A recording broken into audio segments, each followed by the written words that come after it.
Assalamualaikum warahmatullahi wabarakatuh.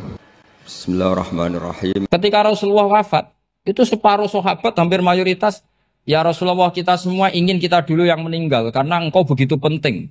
Maka jangan meninggal dulu, kita yang meninggal. Kalau kita yang meninggal itu gak apa-apa, tapi kalau engkau penting, jangan meninggal. Tapi ada saja sahabat, tidak seperti itu. Saya suka Rasulullah meninggal dulu. Alasannya masuk akal. Biar Allah menyaksikan saya kama usaddikuhu hayyan usaddikuhu maitan.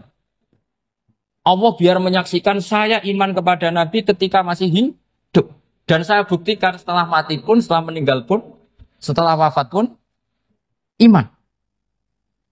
Jadi ternyata baisnya itu supaya orang tahu bahwa iman kita kepada Nabi itu iman yang super. Jika ketika beliau sugeng ya kita iman, setelah wafat juga kita iman. Kai usaddikuhu maitan kama usaddikuhu hayyan. Supaya saya mentasdikkan beliau setelah meninggal sebagaimana kita mentasdikkan beliau saat masih hidup. Dan ternyata Allah ridho dengan perkataan sahabat itu. Kenapa Allah ridho?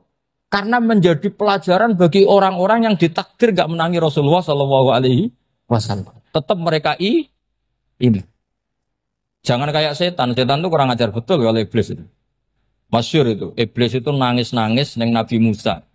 Iblis itu takutnya sama Allah itu luar biasa. Sampean kalah.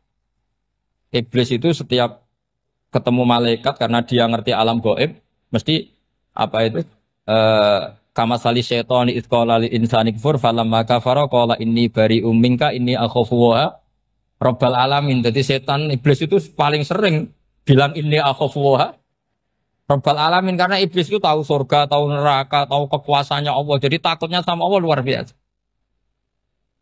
Makanya setiap dia mengajarkan kekafiran, setelah orang itu kafir gimana? Inni bari'um minka inni akhafu wa rabbal alamin. Saking takutnya sama Allah, suatu saat iblis ini datangi Nabi Musa. Karena tahu Nabi Musa itu kalimullah. Orang yang bisa komunikasi langsung dengan Allah. Ya Musa, ya kalim Allah, saya ini makhluk. Saya takutnya sama Allah luar biasa. Tolong rayukan Allah supaya nerima tobat saya. Karena dirayu terus lama-lama Nabi Musa bilang, oke, tak rayukan Allah. Sama Allah. Karena Musa kekasihnya, ya Allah, iblis ini ingin tobat. Tolong dikasih hak tobat. Kata Allah, oke. Dia bisa tobat. Asal mau sujud di makamnya Nabi Adam. Karena kesalahannya dia gak mau sujud sama Nabi. Semenang Nabi Musa karena ada cara untuk iblis menjadi tobat. Dikasih tahu sama Nabi Musa. Alhamdulillah kamu diterima tobatnya. Syaratnya apa? Sujud ke kuburannya Nabi Adam. Wah iblis ya tahu aslinya terus. Asjuduhu maitan wa qatla asjuduhu hayyan. Oh zaman urip aku ora gelem, kok wis mati. Oh dasar setan itu. Zaman urip aku ora gelem wis mati kok kon sujud. Kumat maksudnya terus ya sudah terus sampai sekarang akhirnya. Kalau sekarang sudah tidak mungkin lagi karena nggak ada Nabi Musa. Jadi ijtihadnya sahabat melihat wafatnya Rasulullah itu beda-beda dan ternyata semuanya diridhoni Allah. Karena ternyata yang suka Nabi wafat dulu adalah ingin supaya umat Islam tetap mencintai beliau. Iman sama beliau, tasdik sama beliau. Sebagaimana tasdik zaman sugeng. Makanya kita harus mencintai guru-guru kita. Uhibbuhu maitan kama uhibbuhu hayyan. Saya sampai sekarang itu ya merasa Mbah Mun itu tidak meninggal. Saya masih merasa kalau bapak saya tidak meninggal. Karena kita mencintai beliau-beliau ketika hidup dan ketika wafat itu sama. Karena beliau-beliau sama kita juga seperti itu. Rasulullah itu ketika mendekati wafat, ya bahasa halusnya intaqala ila rafiqil a'la. Itu Nabi kalau ngedikan tuh rileks sekali. Hayati khairun lakum wa wafati khairun lakum. Cung aku nak uripku ya apik. Engko nak aku wis kapundhut ya apik. Fa amma hayati fali asunna lakum as-sunan. Sebagian riwayat fa innakum tuhadditsuna anni wa uhadditsu ankum. Kalau saya masih hidup, saya bisa mengajarkan kamu sunnah. Mengajarkan kamu tradisi-tradisi yang benar. Dan ketika aku mati, ketika aku sudah wafat, maka saya jejer Allah, kata Nabi. Saya berdampingan dengan Allah, maksudnya dekat Allah. Tentu bila kaifin walan bisok. Terus sudah, fa'inna amalakum, amal-amal kamu diperlihatkan ke saya. Berhubung saya sudah dekat Allah, kalau amal kamu baik, saya muji Allah. Kalau amal kamu buruk, saya langsung mintakan ampun kepada Allah. Jadi Nabi rileks sekali. Artinya saya hidup bagus karena bisa ngajarkan kamu as-sunan wa syara'i'. Kalau saya wafat karena saya dekat Allah, kalau kamu baik saya muji Allah, kalau kamu buruk saya mintakan ampun kepada. Guru-guru kita juga seperti itu. Justru setelah wafat beliau-beliau punya kesempatan dekat sama Allah, dekat sama al-malail a'la sehingga mendoakan apa? Nah terus kata Sayyid Muhammad, wala taqulu lima yuqtalu fi sabilillahi amwat. Kamu jangan pernah berkeyakinan atau berpendapat atau berkomentar kalau orang-orang yang mati fi sabilillah adalah berstatus apa? Mati, amwat. Kalah. Terus kata Sayyid Muhammad, hadza li amatis syuhada.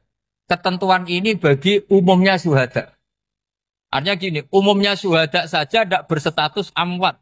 Apalagi hadza Rasulullah, sayyidus syuhada, sayyidul anbiya, sayyidul mursalin. Tentu tidak pernah berstatus amwat. Ya saya ulang lagi ya, jadi zaman cara berpikir amatus syuhada, syuhada yang umum saja berstatus hidup, tidak boleh distatuskan amwat. Apalagi Rasulullah itu sayyidus syuhada, sayyidul anbiya. Maka status beliau pasti hayyun la yamut, pasti beliau itu hidup tidak. Dan karena beliau itu asfaq, sangat sayang kepada kita, sebagaimana zaman beliau hidup itu sayang kepada kita, sampai nangis-nangis minta hak syafaat, maka setelah meninggalkan pun beliau pasti sayang kita dan pasti berusaha supaya kita diampuni oleh Allah Subhanahu wa ta'ala. Sehingga ada sahabat yang tadi berpendapat kalau saya nggak masalah Nabi wafat dulu. Supaya Allah menyaksikan saya usaddiquhu maitan kama usaddiquhu hayyan. Jadi ini cerita ya, cerita sudut-sudut mana. Fikih itu penting sekali. Kata Sayyid Ali yang Shahibu Simtid Durar itu, wabihi qiwamus syariah. Yang bisa mengawal syariat itu hanya fikih. Fikih itu ya kalau yang paling gampang untuk kita misalnya punya Fathul Qorib, Fathul Mu'in, Fathul Wahab. Tapi yang faham betul, mesti faham itu ngelotok setengah hafal. Jangan bawa kitabnya tok. Yang penting sekian semester terus selesai. Itu sama-sama dosa, itu dosennya ya dosa, mahasiswanya juga dosa. Karena sudah terlanjur sarjana agama, ternyata nggak bisa, itu kan mendingan dah sarjana agama.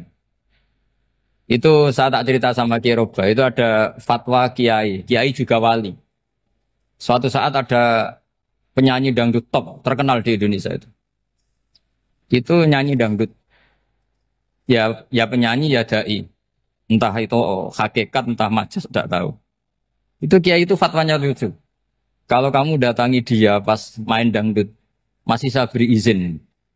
Tapi kalau datangi dia pas pengajian, itu tak larang. Kan santrinya jadi eskal. Ini pas pengajian dilarang, pas dangdutan kok malah dapat izin. Tapi bukan berarti halal ya, dapat izin. Dapat izin kan potensinya bisa karena dilarang lah ya tetap belerot. Terus suatu saat si santri ini setengah wali, tidak wali tapi setengah. Lama-lama itu memahami gurunya. Memahami gurunya ternyata sirinya begini. Kalau seorang penyanyi yang tidak pernah ngaji, kemudian ngomong agama, itu potensinya itu fadallu wa adallu, sesat dan menyesatkan. Tapi kalau dia sedang nyanyi dangdut, penyanyinya cowok, sama jangan bayangkan dangdut putri, enggak, itu cowok sudah tua lagi. Jadi potensi halalnya ada lah maksudnya untuk. Tapi tidak alat musiknya, orangnya. Tapi kalau dia nyanyi, itu paling dosanya hanya nyanyi. Saya ulang lagi, murid tadi akhirnya paham, kalau datangi pengajian, itu artinya ikror kalau dia seorang da'i. Atau seorang yang layak ngomong apa? Agama. Itu lebih bahaya karena kita santri, apalagi kita doktor atau MM, terus ngekrori orang yang nggak jelas asal usulnya. Tapi kalau nyanyi kan nyanyi saja. Sehingga itu menjadi fikih. Bahaya terbesar dalam fikih adalah apa? Mengkaji fikih tidak dari ahlinya. Ya saya ulang lagi ya, mengkaji fikih tidak dari apa? Ahli. Nah, kenapa demikian? Begini, saya beri contoh. Ilmu fikih itu tentu pertama dari Rasulullah SAW. Kemudian bersanad sampai kita atau kita sampai Rasulullah. Itu ngalami sekian ijtihad yang tidak mudah. Saya beri sekian contoh. Dulu Imam Syafi'i itu sukanya sama guru yang miskin, ya karena rata-rata santri juga miskin. Jadi mesti ngidolakan guru yang miskin. Karena sesama miskinnya harus berkoalisi. Tapi akhirnya gurunya Imam Syafi'i itu miskin sekali. Namanya Muslim bin Khalid Az-Zanji itu miskin. Sufyan As-Tsauri miskin. Sufyan bin Uyainah miskin. Setelah ngaji di Medina itu Imam Malik itu kaya. Pas itu Imam Malik sudah kaya. Setiap ketemu Imam Syafi'i dikasih uang. Sampai ketika Imam Malik itu bilang, kamu sudah alim. Ilmu saya sudah habis. Kamu ngaji sama yang lain. Sama siapa? Kata Imam Malik, orang yang sealim saya sudah meninggal. Namanya Abu Hanifah. Tapi dia punya murid. Namanya Muhammad bin Hasan Asy-Syaibani. Kamu ke sana. Terus Imam Malik datang ke Baki. Dulu Baki itu pasar rental. Ya Grab lah kira-kira sekarang. Itu. Mengumumkan, siapa kafilah yang mau ke Irak? Kita ya Imam Malik. Dibayari sama Imam Malik. Ini yang antar ke Irak, ke Muhammad bin Hasan Asy-Syaibani. Imam Malik mulai ngeper. Guru saya yang miskin tidak pernah nyangoni. Guru-guru saya yang kaya sering nyangoni. Mulai memasalahkan kiai miskin. Gitu. Kira-kira seperti itu mulai masalah. Setelah datang ke Irak, di Muhammad bin Hasan Asy-Syaibani itu si Muhammad bin Hasan Asy-Syaibani itu kalau ngitung uang itu di meja tamu. Jadi punya emas lantaan, punya uang. Kira-kira kalau Indonesia punya rupiah, punya dolar, dihitung itu di ruang tamu. Kata Imam Syafi'i, saya dengan Imam Malik saja nggak serik, ini lebih kedonyan lagi kiai. Ngitung uang itu di ruang tamu. Terus akhirnya si Muhammad bin Hasan Asy-Syaibani ini ahlul usul, dia pakar usul. Kamu heran sama saya? Iya, kiai kok kedonyan. Dia ngomong gitu. Tapi kata Muhammad bin Hasan Asy-Syaibani, kalau kiai tidak boleh kaya, dia tak kayak nawang fasik. Ben gue demenan, gue mabuk. Oh jangan, nanti dipakai maksiat. Penjenengan mawon kersane digetoat. Berarti kiai oleh sugih. Mun pun angsal-angsal.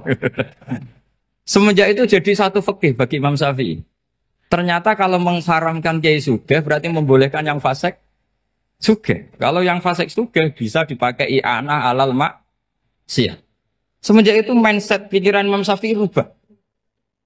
Saking rubahnya sampai beliau berpendapat orang bisa beli Alphard, kok beli carry itu haram.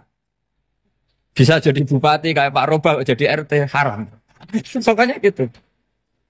Bisa keren kayak Gus Bak, kok jadi orang pendengar haram. Pokoknya haram terus. Karena dalil beliau al-Islam ya'lu wala yula alaih. Coba sampean ridho misalnya jadi orang Gresik dipimpin orang yang enggak sholat, ridho ndak? Ndak. Atau sholat tapi enggak bisa ngaji, ridho ndak? Ketika yang bisa ngaji berpotensi jadi buba, terus keterusan. Karena Imam Syafi'i keterusan, ya umatnya keterusan. Akhirnya orang-orang Syafi'i itu politikus rata-rata. Ya, makanya sama jangan kaget sama Baruba. Kakak saya wakil bupati ini. Putranya Mbah Mun ada yang wakil apa? Gubernur. Dulu Gus Wahid yang menteri agama. Itu asal usul dari perubahan fikih, mindset, cara berpikir Imam Syafi'i. Jadi dulu itu fikih ditemukan itu jelimet, ada perdebatan. Itu tidak hanya pada level ulama. Pada level Nabi pun ada perdebatan. Jadi jangan kira Nabi itu tidak debat, ya debat. Nabi itu asal seangkatan itu mesti debat, termasuk debat dengan malaikat. Jadi kalau perlu ya debat sama apa? Karena malaikat itu kan lugu itu gak iso mikir. Karena kalau malaikat iso mikir bisa jadi rektor. Nanti kasihan Pak Salam gitu. Malaikat gak boleh jadi rektor. Malaikat Israel itu nggak tahu etika. Jadi beliau ketika mau mencabut nyawanya Ibrahim datang, ya Ibrahim saya ini disuruh nyabut nyawa kamu. Kata Ibrahim, wah kamu itu pasti salah. Kamu tahu saya siapa? Saya ini Khalilur Rahman, kekasih Allah. Masa kekasih membunuh yang dikasih? Ini nggak benar, logika itu nggak benar. Pasti kamu salah. Karena Israel itu tidak bisa debat. Ketika ditanya, hal ra'aita khalilan yumitu khalilah, masa kekasih membunuh yang kasih. Saya ini Khalilur Rahman. Masa Allah mencintai saya kemudian membunuh saya, itu logika agak bener. Tidak keliru, kamu itu keliru. Israel akhirnya terbang lagi. Ya Allah, katanya logika saya ini salah. Karena masa kekasih membunuh yang dikasih. Karena Israel nggak pernah sekolah, nggak pernah sekolah. Nggak bisa dia jawab. Akhirnya diajarin Allah.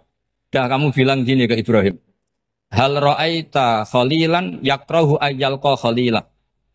Masa kekasih tidak siap ketemu yang dikasih. Dibalik logikanya. Akhirnya datang lagi ke Israel.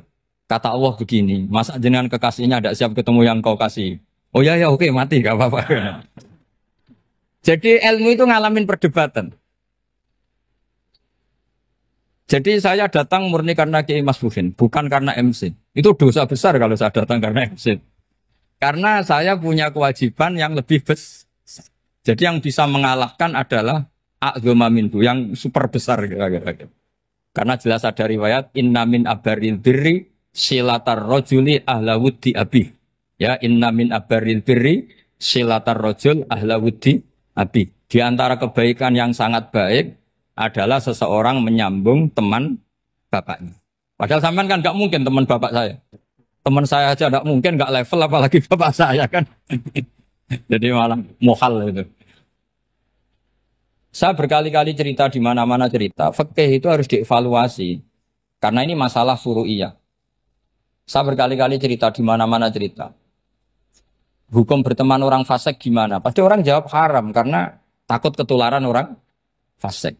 Tapi kalau dibalik, hukumnya bina orang fasik gimana? Ya baik, umatnya Nabi. Bisa bina kalau berteman. Kamu bisa bina orang fasik tanpa berteman? Gak bisa. Jadi kalau dibalik, hukum berteman orang fasik gimana? Haram. Hukumnya bina orang fasik? Baik. Bisa bina kalau berteman. Berarti berteman orang fasik? Ya terus nanti pada level lapangan sih gampang. Kalau yang soleh membina yang fasik dan yang fasik ketularan yang soleh, maka ternyata kalau yang soleh ketularan fasik ya berarti ternyata buruk. Tapi kan hukum masa nunggu kenyataan kan jadi nggak hukum. Di mana-mana hukum itu kan ada asumsi karena ini masalah ijtihad. Nah itu yang dilakukan para ulama kita. Jadi sampean harus mengkaji fikih secara detail karena tidak hanya kita yang khilaf. Nabi-nabi juga khilaf dalam menentukan dakwah ilallah. Wali-wali kita kayak Abdul Hasan Asyadili sama Sayyid Abdul Al-Haddad itu juga. Imam Ghazali ya khilaf. Imam Suyuti itu kalau ketemu Al-Qastolani itu saling tidak nanya, saking nggak cocoknya. Masyhur itu.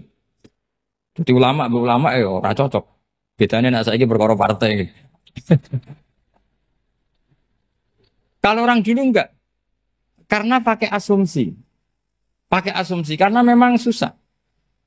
Ndak misalnya memang tak bedai, tak beri yang di ndak misalnya ada orang rukuk kemudian kentut. Itu sholatnya batal apa enggak? Enggak, jawab saja. Enggak, orang sholat kemudian pas rukuk kentut atau kelihatan auratnya, sholatnya batal apa enggak? Batal. Itu keliru nih sampean, itu salah dosennya mesti itu.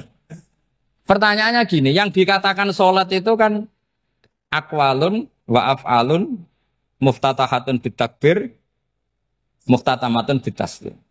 Lalu ketika sampai rukuk apa sudah namanya sholat sehingga kamu katakan batal? Namanya sholat aja belum kok sudah kamu katakan batal gitu.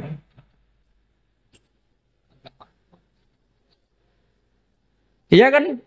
Jadi kalau aku mau sholat pas rukuk ngetut batal atau ora? Mestinya jawaban yang benar, ya ora sholat jadinya gitu. Karena kalau dikatakan sholat definisinya harus sampai salah. Tapi kan kita nggak mungkin ngomong seperti itu kan dianggap majnun. Padahal itu yang benar, yang punya kecerdasan. Nah makanya pertanyaannya, fikih itu ngikuti bahasa awam apa bahasa istilah? Kalau ngikuti bahasa awam ya kayak tadi, sholat kok pas rukuk kentut maka batal. Sebenarnya yang batal itu sholatnya apa rukuknya? Nah makanya terjadi perdebatan. Kalau yang pakar-pakar usuli itu salah istilah itu nggak mau.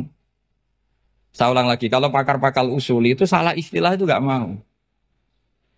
Terus misalnya tak beri contoh lagi. Kalau imam itu sudah salam pertama, Salam pertama itu yang rukun kan salam pertama. Berarti setelah salam pertama imam sudah keluar dari sholat apa belum? Yakin? Ya, sudah. Sekarang sama tak bedain. Lalu makmum itu kesunatan langsung berdiri apa nunggu imam salam kedua? Enggak, jawab satu. Nunggu salam kedua kan? Nah, itu kriminalnya sampai Anda nafsu itu. Kriminalnya begini. Berarti Anda bergantung sama orang yang sudah tidak sholat. Kata kamu setelah salam pertama dia sudah tidak sholat. Berarti kamu menginteresikan makmum berhubungan dengan orang yang sudah tidak sholat. Karena sudah keluar dari sholat ketika salam pertama. Kalau kamu di debat gitu gimana jawabnya? Pusing kan? Berarti robtul makmum bisolatiman sing wis laisa fi sholatin. Berarti menggantungkan sholat sama orang yang sebetulnya sudah tidak sholat. Ada yang jawab, sebagian ulama fikih tetap disunatkan menunggu salam kedua. Karena salam kedua itu masih paket meskipun tidak rukun. Dia paketnya selesai. Tapi selalu pertanyaannya gini, lalu setelah salam pertama itu imam masih sholat enggak? Sudah sama pernah dijawab tuh? Nah ini pentingnya bodoh, gak mikir sebenarnya. Jadi makanya bodoh itu barokah karena gak mikir. Jadi soalnya Rabbana ma khalaqta hadza apa? Batila. Sing bodoh ya barokah, sing pinter ya barokah. Sira barokah itu maksiat. Serana barokah plus. Jadi ilmu itu harus mengalami satu gesekan karena logika itu bisa dibalik. Nah karena ilmu itu mengalami satu gesekan, satu logika yang bisa kayak iya kayak enggak. Sehingga jargon di dunia ijtihad itu begini. Ra'yuna shawabun yahtamilul khata' wa ra'yuka khata'un yahtamilus shawab. Pendapat saya benar tapi mungkin salah. Tapi pendapat kamu taruhannya salah dulu tapi yang mungkin benar. Jadi mustahid kalau kata mustahid itu lucu. Ngomongnya itu ra'yuna shawabun yahtamilul khata'. Pendapat saya tarifnya benar dulu tapi yang mungkin salah. Kalau pendapat kamu salah tapi ya mungkin benar atau mungkin bisa salah ya tidak tahu pokoknya mungkin benar. Nah, kenapa demikian? Begini. Di luar masalah tauhid, saya ulang lagi di luar masalah tauhid. Itu tentu ada masalah-masalah yang sifatnya ijtihadiyah. Ya, saya ulang lagi yang sifatnya apa? Ijtihadiyah. Dan ijtihadiyah ini enggak pernah selesai karena muqtadul hal, konteks kesejarahan maupun konteks kesempatan itu tidak sama. Dulu kiai-kiai itu ngaramkan dasi, ngaramkan celana karena yang celananan yang dasinan itu penjajah. Sehingga mantas sababi kaumin bahwa minhu. Tapi lama-lama kiai-kiai itu ya pakai dasi, pakai celana. Ya karena dianggap sudah tidak mantas sababi kaumin bahwa minhu. Ini ngalami pergeseran. Semua istihad itu ngalami pergeseran.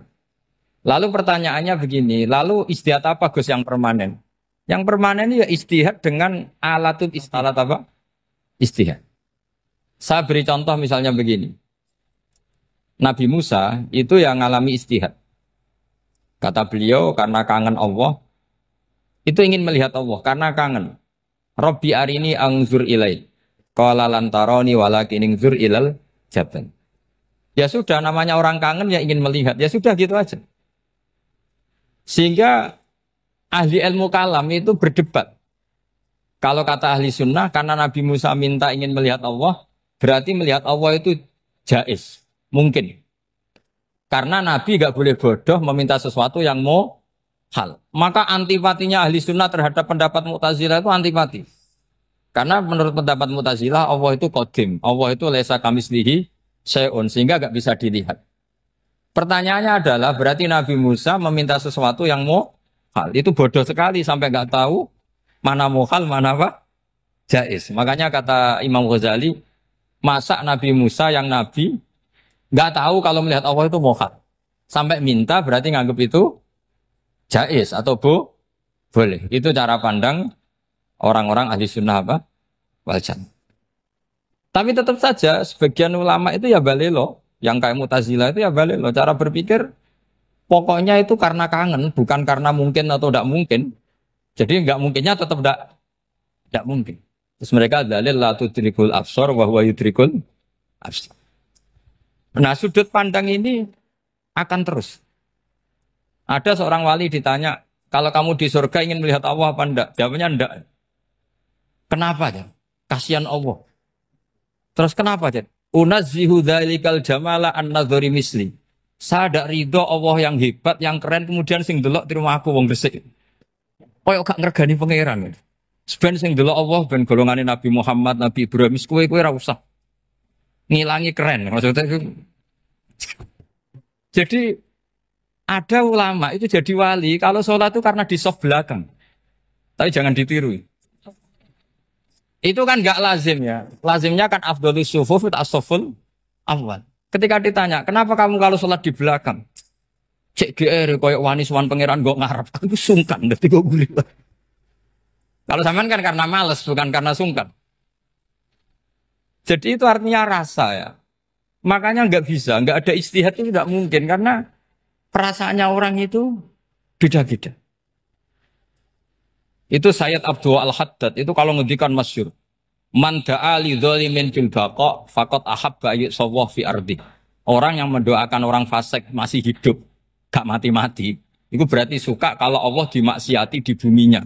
Wong fasik kelakuannya rak maksiat, nak mbok dongakno mari. Itu berarti kamu ingin Allah didurakani terus menerus karena si fasik masih hidup. Tapi kalau Abdul Hasan As-Sadili cara ngendikan gini, kalimatnya persis. Man ahabba alla yusawwahu fi ardi faqad ahabba alla tadhharu maghfiratuh. Orang yang ingin dunia ini steril gak ada maksiat, maka sama saja berkeinginan tidak melihat luasnya maghfirahnya Allah. Sama-sama wali besar. Tapi cara pandang hubungannya dengan Allah seperti itu. Jadi mau tidak mau, istihad itu mau tidak mau. Makanya tidak usah dipertentangkan misalnya cara berpakaian, cara apa. Yang penting sesuai aturan Islam ya sudah. Karena ini urusan rasa. Urusan apa? Rasa. Itu Syekh Hasan Basri itu sering jagongan sama Robiah Hadawiyah. Itu secara fikih salah. Tapi pas itu ulama fikih ditanya, kenapa Anda tidak komentar terhadap dua wali besar yang sering ketemu? Andai kan semua santri seperti itu akan saya halalkan, karena nggak mungkin punya nafsu.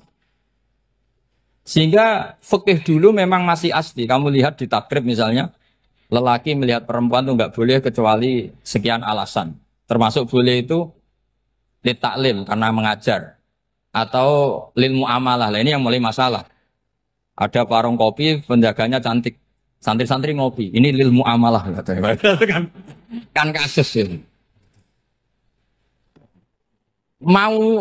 Mau disalahkan tuh ada takbirnya.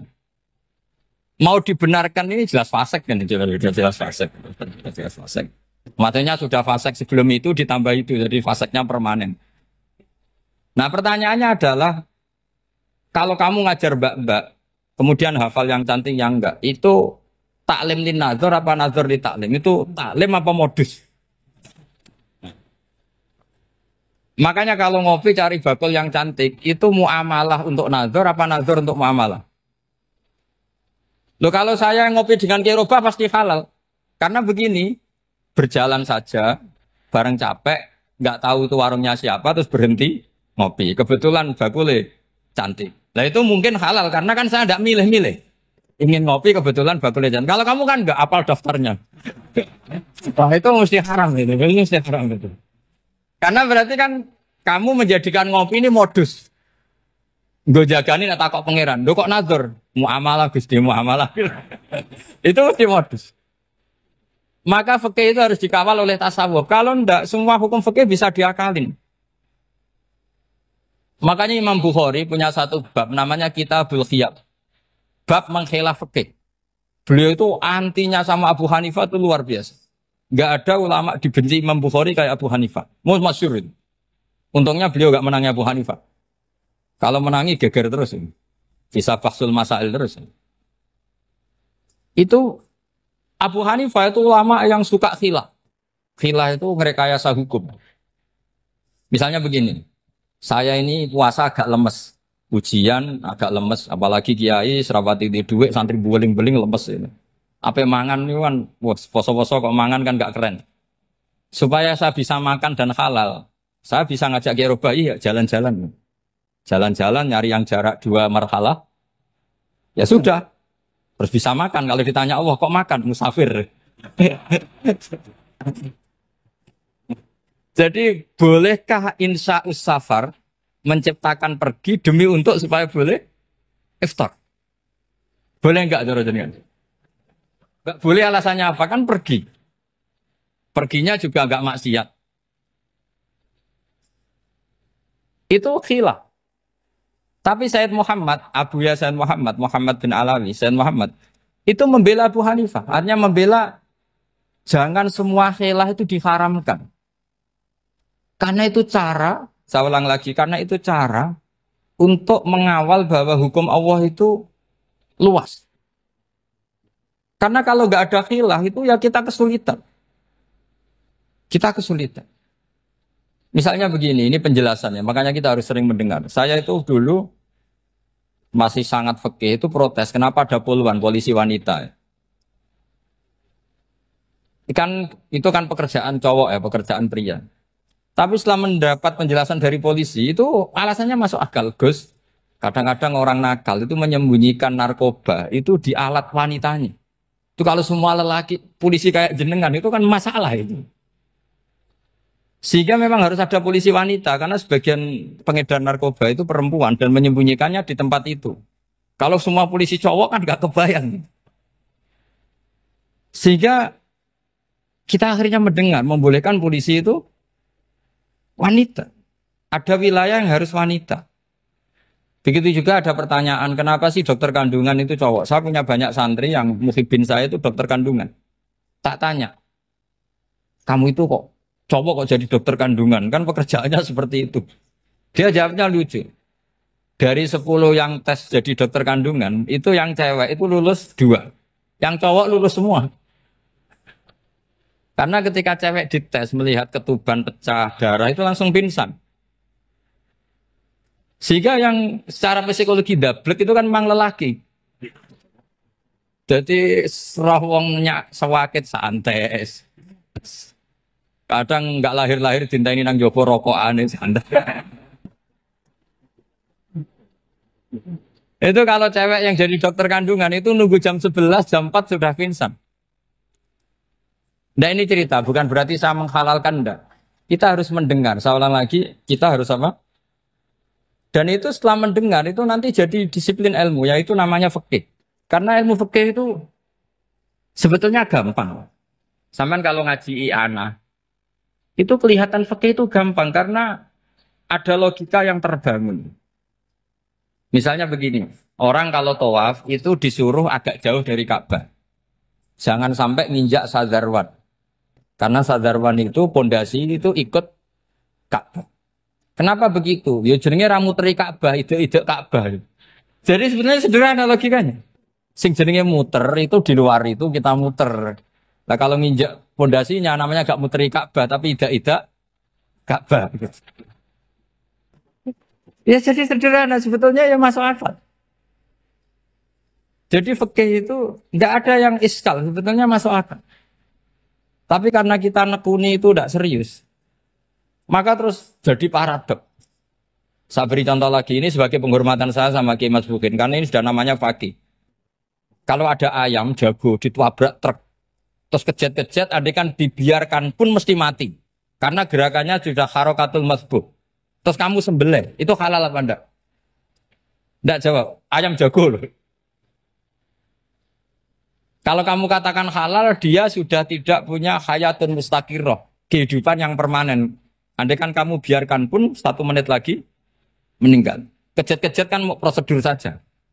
Maksudnya pantasnya mati ya kejet-kejet sih, tapi sebetulnya sudah pasti mati. Maka ini ada 2 ulama. Kalau kata Imam Malik tetap namanya halal. Karena ruhnya masih di situ. Sehingga ketika kita nyembelih, ya nyembelih hewan yang hidup. Yang namanya nyembelih itu pokoknya mematikan yang punya ruh. Sementara saat itu rohnya masih di situ. Meskipun 1 menit lagi pasti. Tapi kalau mazhab Syafi'i enggak, ini sudah harokatul mazbuh. tidak punya hayatun mustaqir. Sehingga dalam perdebatan ulama fikih itu lucu, kadang ya gampang mangkel no. Misalnya begini, kalau ada anak lahir tidak ada amaratul hayat, nggak nangis, nggak bernafas, sunat disolati apa enggak? Siktun sing layas tahilu walayas langsung lahir langsung mati, nggak ada amaratul hayat. Ora tahu mikir tuh. Itu tidak wajib disolati. Alasannya, ya kan memang sholat alal mayit kan tidak pernah hidup. Di mana-mana mayit itu setelah hidup mati. Ini kan tidak pernah hidup. Namanya ya kit atau lahmin, ya potongan daging itu aja. Enggak. Jadi kadang fikih diwaca tenan jebule mangkel no. Terus ketika di kitab Minhajul Thalibin itu, kalau kamu keluar mani itu wajib mandi enggak? Wajib kan? Kalau keluar mani inzal itu kan wajib mandi. Nah kenapa nifas atau wiladah keluar bayi? Kenapa ibu-ibu kalau keluar bayi wajib mandi? Alasannya lucu. Li'annal walad maniyun mun akidun. Ini kan wis mani cuma mengkristal. Jadi kadang fikih mangkel. Apa ya? Sembrono itu masuk. Mosok wajib mandi wiladah itu karena apa? Li'annal walad maniyun mun akidun. Niku mani sing wis mengkristal. Mani sing wis jelalatan lah lahir nuangis macam-macam.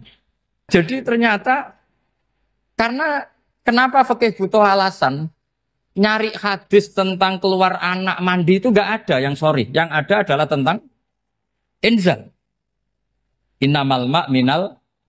Akhirnya dicari-cari ternyata walad itu maniyun gitu. Lah ini problem fikih. Sampean harus siap dengan pelajaran seperti ini meskipun sampean mungkin wong priayi tapi ini ilmu. Ya, saya ulang lagi ini ilmu. Sehingga ulama itu mau tidak mau harus mau mendengar. Karena logika yang terbangun itu nunggu kalau mendengar kayak tadi. Nabi malaikat Israel baru sadar, masa kekasih bunuh yang dikasih. Masuk akal juga Israel. Kalau sama sampean sih nggak nerima tetap selonang-selonang ini masalah Ibrahim, Khalilur Rahman. Sehingga kita di alasan fikih itu harus kita dengar.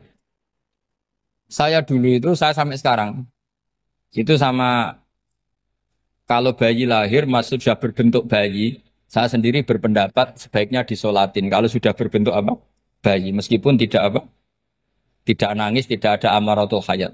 Kan yang digugurkan itu wajibnya, bukan masalah boleh dan tidak. Itu banyaklah perdebatan ulama di bab itu.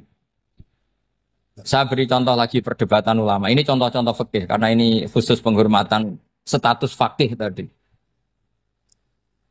Itu kalau ada orang mati, jenazah itu. Jenazah itu kalau sholat, itu kan umumnya jenazah di depan, kita nyolati di belakang.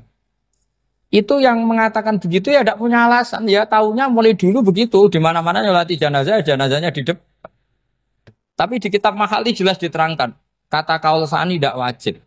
Alasannya lucu, fa innal janazah laisat bi imamin. Jenazah itu tidak imam, kenapa harus di depan? Kan kacau kan? Lu coba alasannya di depan apa? Dia ada imam kok. Nah barokahnya fikih itu sehingga kita melihat di Arab Saudi sekarang itu jenazah kan di belakang. Tapi kita tetap nyolati apa? Mayit. Kalau di Arab Saudi musim haji itu jenazahnya di kamar mayit, tapi kita nyolati. Itu satu-satunya takbir ya tadi fa innal janazah laisat bimanzilatil imam. Tapi jangan praktekkan, nanti tidak kepaliran sesat. Saya hanya cerita ilmu, jangan praktekkan. Kalau dipraktekkan masih jadi aliran sesat. Mono jenazah ning mburi imame kok ngarep aliran sesat. Sebetulnya bukan sesat tuh. Uji coba fikih. Ya karena tadi fa innal janazah laisat bimanzilatil. Bukti lagi kalau sampean sholat ghaib. Sholat ghaib itu misalnya mayitnya di Surabaya, boleh enggak sholat ghaib di sini? Terus jenazahnya di belakang kamu apa depan kamu? Nah ini kan fikih itu pokoknya gitu. Makanya standar furu'iyah itu susah. Karena perdebatannya itu mirip-mirip. Kayak iya, kayak tidak, kayak. Makanya dulu zaman sahabat, Ada sahabat itu mencintai Rasulullah. Senengannya sowan. Bukti cinta sowan. Banyak juga yang sahabat bukti cinta Nabi itu tidak pernah sowan. Alasannya ganggu. Kenapa kamu jarang sowan Nabi? Saya sering jamaah sama Nabi, saya tidak pernah sowan. Kenapa? Ganggu. Biar Nabi kalau di rumah sama anak istrinya, saya tidak mau ganggu.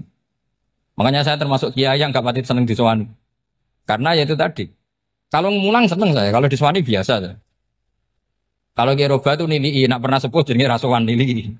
Jadi beda, saya sering ditilii Kiai sepuh. Tapi bahasanya tentu tidak sowan, tapi nopo nilai. Kalau sowan itu maka kan nafkah itu seperti itu. Jadi ada disiplin, di situ ada disiplin ilmu. Yang kadang kita tidak cocok. Makanya Imam Syafi'i sendiri ngendikan, kadang beliau dengan gurunya, dengan Imam Malik sampai ngarang, ikhtilafu Malik. Beliau punya data yang beliau itu sedang nggak sama dengan gurunya, yaitu Imam siapa?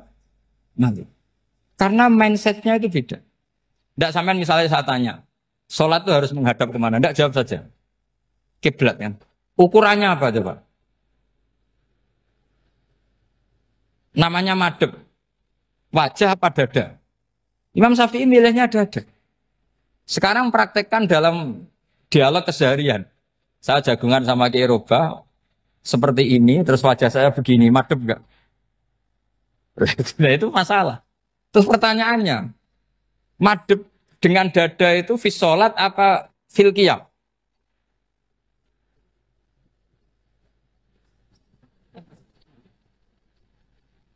Loh enggak, kalau fis sholat pas sujud, dada kamu madep mana coba? Kamu enggak pernah mikir kan? Ya madep pakai dada itu kan kalau berdiri, kalau rukuk sama sujud.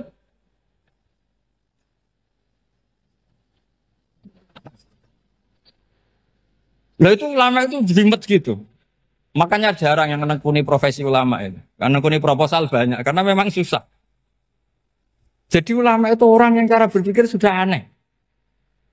Sehingga mereka detail. Maksudnya menghadap itu apa? Ukurannya kalau berdiri ya dada. Tapi nggak bisa kamu katakan atawajjuh bisodri aturan dalam sholat. Fikuli sholat. Pertanyaannya lah kalau rukuk sama sujud. Dadanya menghadap kemana coba? Maka itu ilmu yang sudah jelimet. Nah ulama usul fikih, ulama yang nggak mau salah per detail hukum. Sehingga menurut Imam Rafi'i, misalnya kalau beliau ditanya, sujud itu gimana ya? Asal wat ujabha, ya sujud. Tapi kalau menurut Imam Nawawi harus melibatkan 7 apa? Anggota, yaitu al-jabha, wal yaden, warubaten, wal kodame. Oke, Imam Nawawi kita ikuti. Tentu keseharian kita pakai Imam Nawawi. Yaitu berdasar hadis umir tu an asjuda ala sab'ati yumin al-jabha wal yaden warubaten wal kodamen. Berarti berapa? 7. Tapi pernah saya cek di kitab karangannya Imam Syafi'i ketika beliau ngendikan saya suka kalau orang sujud itu melibatkan 7 anggota berdasar hadis ini. Tapi kata beliau wayah tami itu dan bisa saja sujud yang watul jabhah itu sudah cukup. Terus kata Imam Syafi'i, limada, karena Nabi ketika sujud itu hanya ngendikan begini, sajadalaka wajhi wa sam'i wa basori. Gak ada di hadis wayadi, warubati, wakodami. Ya sudah akhirnya, nah itu sudut pandang. Terus gugatan kedua begini, ada orang Muslim yang sujud sama berhala. Untuk menjadi murtad itu harus 7 anggota apa cukup watul jabhah alal ardi? Untuk sah menjadi murtad itu. Untuk sah menjadi murtad cukup watul jabhah alal ardi harus 7 anggota. Untuk keabsahan murtadnya itu. Tidak jawab. Makanya ini tugas dosen-dosen ini meminterkan ini. Karena namanya sudah faqih. Faqih itu ahli faqih yang detail namanya faqih. Kalau ini mutafaqih. Jadi bukan tafakuha tapi tafakuha, kayak tamarodon. Gitu. Jadi wazannya nanti itu wal idhari ma laysa fil waqi'. Jadi ini bukan gojlok, ini memang marah saya. Jadi kalau sudah pakai gelar fakih harus fakih betul. Nah, mohon kalau mengkaji fikih itu harus detail. Minimal takrib itu setengah hafal. supaya konstruksi ilmu itu utuh. Saya sama lagi konstruksi ilmu itu, karena ilmu itu mesti ada yang apa ya? Ya rodok setengah salah itu, tapi disalahno ora kena. Ndak sampean tak bedheki, nak pancen bener langsung tak angkat jadi rektor. Nak bener tuh. Coba rukun sholat pertama itu apa coba? Rukun sholat pertama. Niat. Niat sama berdiri dulu mana? Ayo niat dulu baru berdiri apa berdiri dulu baru niat? Berarti niat sama berdiri dulu mana? Rubah kan? Artinya kita mau bilang tartib urutannya niat berdiri takbir gak bisa. Yang dikatakan niat itu apa? Qasdus syai' muktaronan bifi'lihi. Berarti niat sama takbir harus bareng apa urutan? Bareng.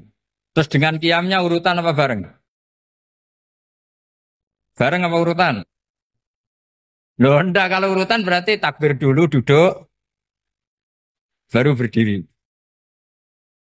Nah maka seperti ini itu mau tidak mau kita salah. Dikatakan tartibnya salah.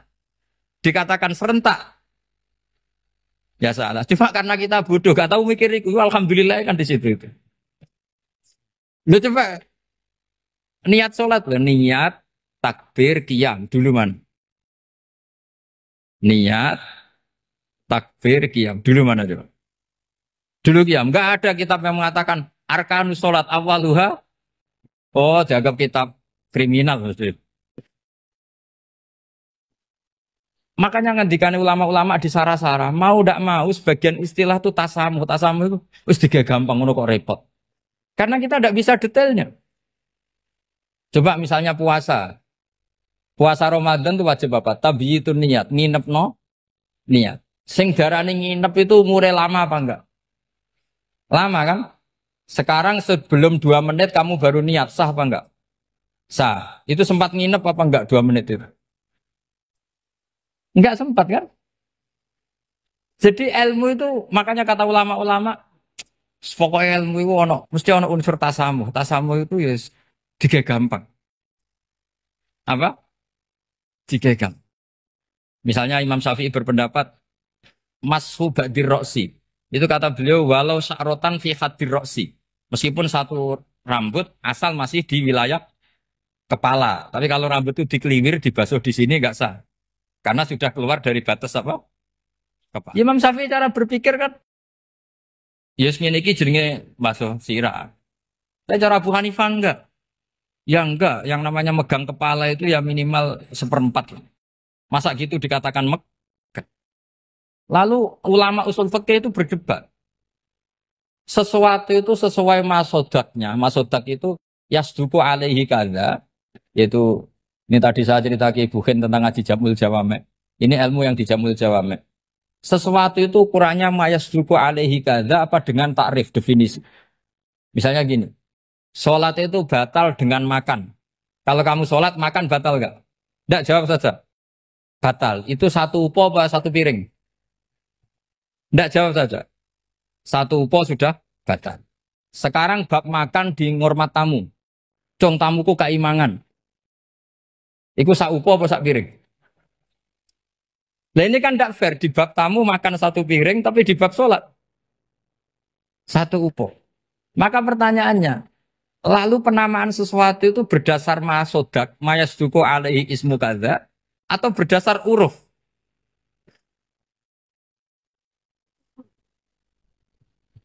Ukurannya apa coba? Maka terus jadi perdebatan. Nah ini di sini ini pentingnya ulama karena ya sekarang saya bedai sekarang. Cengkeh itu wangi apa enggak? Kategorinya cengkeh. Wangi kan? Kalau orang bikin kue tar pasti pakai apa? Cengkeh. Pakai wedang ronde supaya manis. Apa wangi dikasih apa? Cengkeh. Nah itu saya berkali-kali cerita. Pernah mau dipikirkan orang Islam itu nggak boleh rokok karena dianggap pakai apa? Mewangi karena ada apa? Cengkeh. Tapi terus didebat. Kalau gitu berarti orang Jumatan sunat rokok. Karena Jumatan disunatkan pakai pewangi. Wah itu kan akhirnya tuh, wah iya repot ya kan. Jadi kalau cengkeh kamu kategorikan wewangen, yang orang Islam nggak boleh rokok karena pakai cengkeh yang wangi, konsekuensinya orang Jumatan sunat rokok karena berarti di masjid pakai apa? Pewangi kan sesat semua ya, jadi itu ilmu. Makanya selain fikih mateng itu ada ilmu yang namanya usul fikih. Usul fikih itu yang neliti itu. Mayas duku alaihi kaza. Jadi yus ngono iku darani ngono. Seorang lagi. Ngono iku wis darani ngono. Ora perlu roh detail. Ya, saya ulang lagi. Wis ora perlu roh detail. Makanya Abu Hanifah itu misalnya basuh wajah. Bisa anggar kecelok ngene iki basuh wajah. Nek Imam Syafi'i kan detail. Mimba ini mana bitis syari sampai ila somahe uzunehi ila zakon. Terus mana bitis syari Imam Syafi'i nambah apa? Ghaliban. Kenapa ditambah ghaliban? Karena kalau orang budak mana bitis syarinya di sini. Jadi itu fikih. Jadi fikih itu jelimet. Padahal kita ini nggak pernah berpikir secerdas Imam Syafi'i, tapi akhirnya ya mikir juga. Agak ditambah ghaliban, mana bitis syarinya orang budak kan? Sini. Terus sekarang perdebatannya, orang budak basuh maskur roksi di sini sah enggak? Karena tadi itu wajah apa kepala gitu kan jadi bingung gitu. Ya makanya ini mukadimah saya supaya sampean apa lebih disiplin belajar apa? Fikih dan setidaknya didiskusikan lah kitab-kitab Minhajul Thalibin atau kitab-kitab Mahali. Karena di situ nanti ada perdebatan.